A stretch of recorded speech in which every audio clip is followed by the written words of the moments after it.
England just published a women's health strategy, a whole national plan, and somehow left out the dental health of 13 million menopausal women. 13 million. Estrogen decline affects your gums, your jawbone, your dry mouth, your risk of tooth loss, and not one line in the strategy addresses it. That's in a piece published in Nature this week. And it's the kind of thing that makes you wonder what else is being quietly ignored. Hi there, I'm Tony Lee, and this is Hot Flasher, your daily menopause podcast that serves up fresh news, research, and wellness tips. I've built a daily news pipeline to find the latest on women's health and menopause research. Allow me to introduce my co-host Nykki, who handles the headlines. Take it away, Nykki. Thanks, Tony. We've got a genuinely interesting lineup today. Some evidence worth sitting with, some systemic failures worth being annoyed about, and one finding that might change how you think about when menopause happens and why. Let's start with the resistance training study, because it landed on PubMed just 2 days ago, and it's the kind of paper that deserves more than a headline.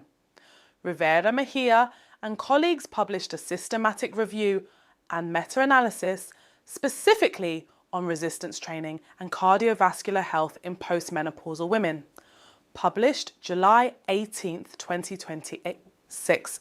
This isn't a general exercise study that happens to include some older women in the sample.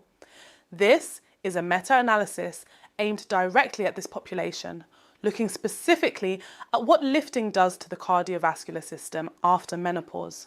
And the answer, to summarize without underselling it, it helps meaningfully. The analysis found improvements in cardiovascular health markers across the pooled data. We're talking about the kind of evidence that if you pulled it up on a tool like Open Evidence, the kind of thing a cardiologist or internist would actually review holds up. Now, I want to be precise about what a meta-analysis does and doesn't tell you. It pulls results across multiple studies, which increases statistical power and gives you a broader picture than any single trial. But it's only as good as the studies it includes. If the underlying studies have methodological issues, small samples, short intervention windows, inconsistent measurement of outcomes, the meta-analysis inherits those problems. I haven't seen the full methods section on this one yet, so I'm not going to overclaim. What I will say is that this adds to a body of evidence that has been building for years, and the consistency of the direction matters. Resistance training keeps showing up as protective for postmenopausal cardiovascular health. That's not a coincidence.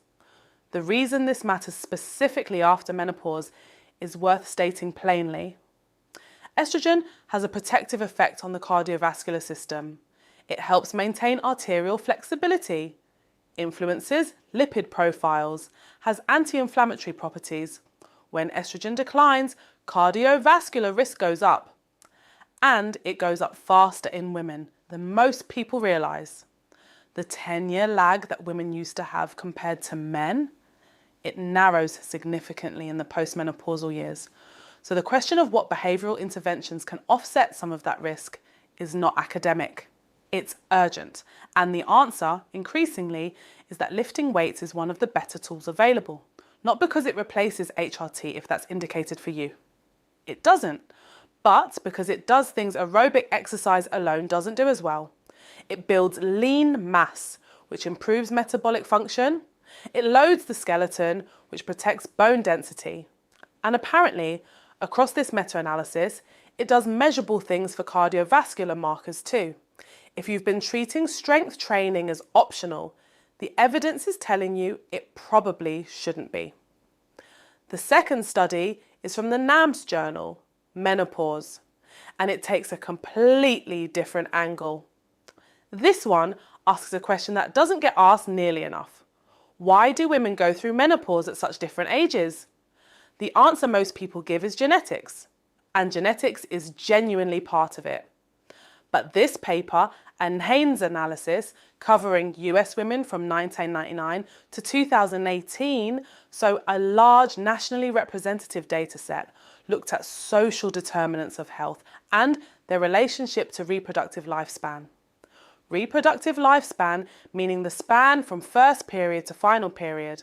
And what they found is that higher cumulative social disadvantage is associated with a shorter reproductive lifespan.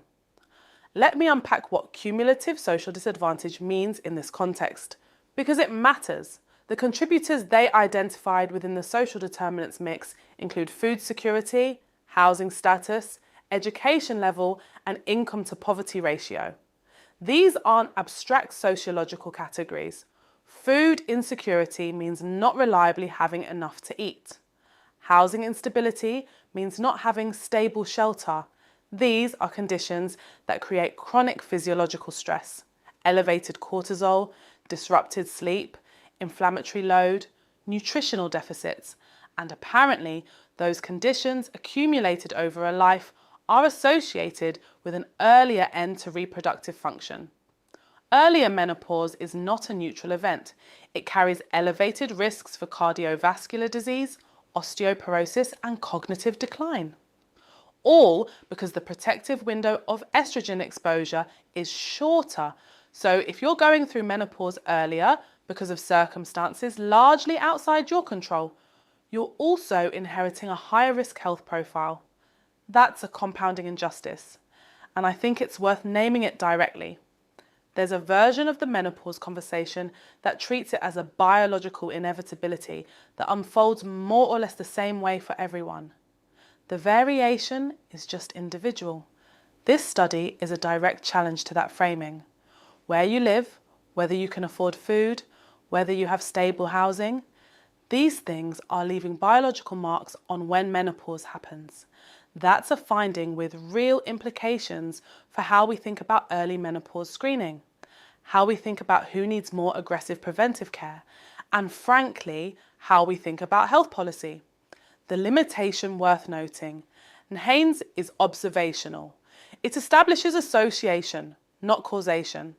There are confounders that are hard to fully control for in a data set this broad, but the size of the sample and the consistency of the signal across 4 different social determinants is hard to wave away. This is the kind of finding that should be prompting follow-up, not shoulder shrugging. All right, teeth.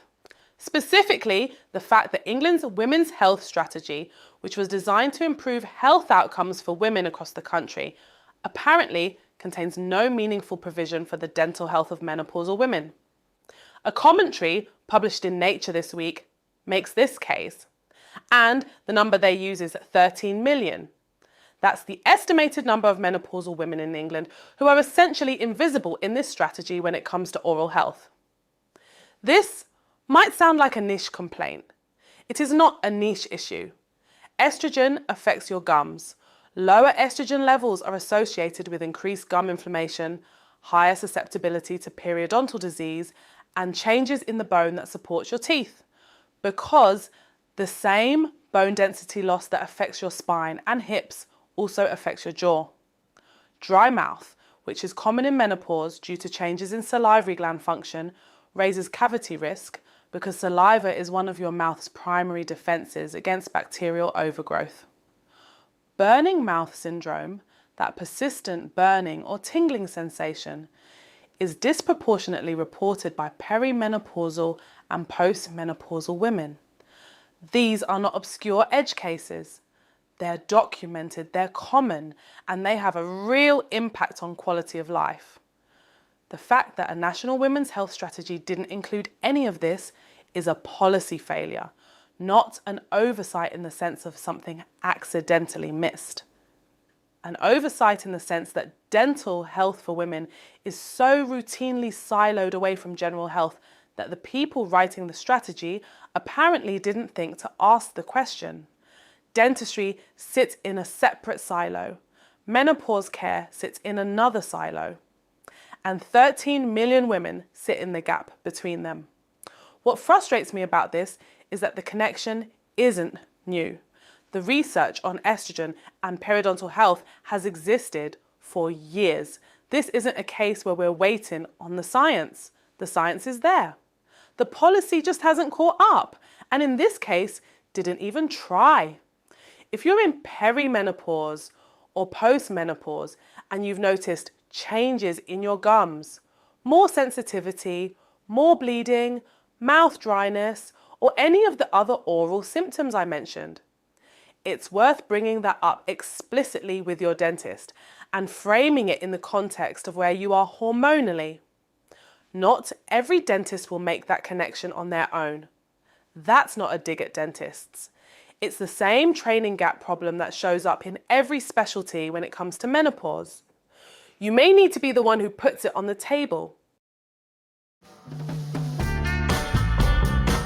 Thanks for listening to Hot Flasher. We're back tomorrow with more, so don't forget to subscribe. See you tomorrow.